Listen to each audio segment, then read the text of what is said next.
So now that we've calculated the average, the next thing we need to do is just to make sure that that Sheets is reading your data the way it needs to read it, right? So for example, here you have, lots of raw data that is in decimal point form.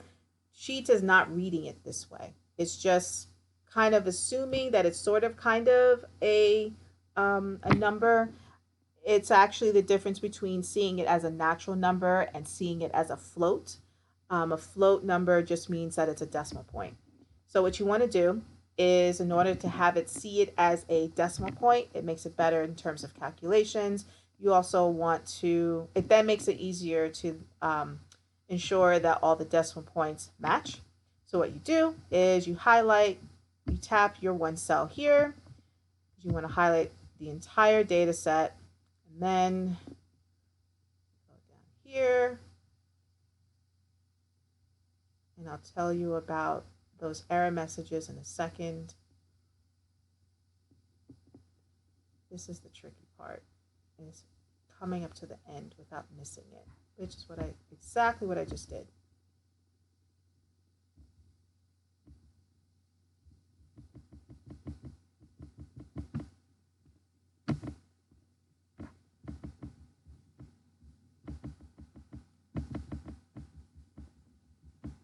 Okay, so now you press Shift, hold it down, click or tap that last cell and that last cell. Now you've highlighted your entire raw data set. So first thing you need to do, go to More Formats, 1, 2, 3, go here. So you notice it's at Automatic. You want to click it or change it to Number. You can also change it to Scientific, but there's no point because we don't have any incredibly tiny numbers.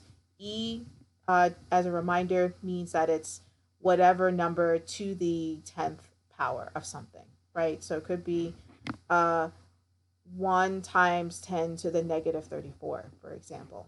But we don't have any numbers that are that small. So select number. And then from there, you'll want to change your decimal points. You already notice these decimal points here. You could leave it this way. That's totally fine. But because the original data only had one significant figure, I'm counting the really it's 2, but between 2 to 3. So it's up to you. But I probably would go with 2 significant figures. So I'll just decrease the number of decimal places that are used. And now pretty much everything is uniform. So let's say, for example, that you want to do something called conditional formatting. That means that, let's say you want to color code something. Let's, for example, take dissolved oxygen here, right? So I remember in class I shared that anything below 3 is really bad for an environment. Anything above 3, starting at 4, that's when you start having more and more life begin to thrive in that waterway. What you do is you select your column, and as a reminder, the way I did that was I tapped the header of that column. I tapped or selected this arrow. You scroll down and you select conditional formatting. Conditional formatting is a reminder, or not even a reminder, but conditional formatting basically says, I am now going to format or change this column based on a rule that I tell Sheets to follow. So for example, it already gives you the range, which is what you want. But let's say you want a color scale.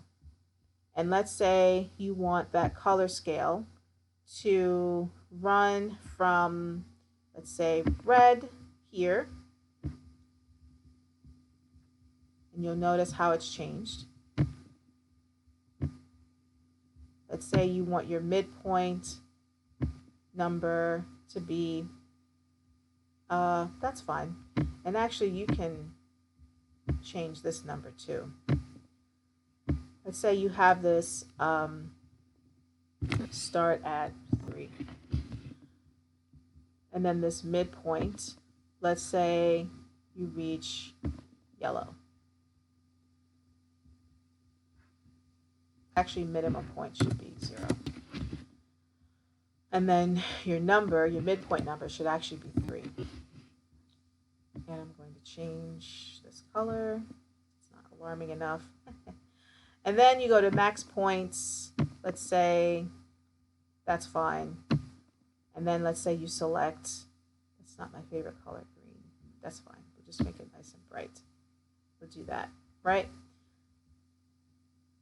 So what this will do is that any numbers that are range from 3 to 18, you can change this to 10.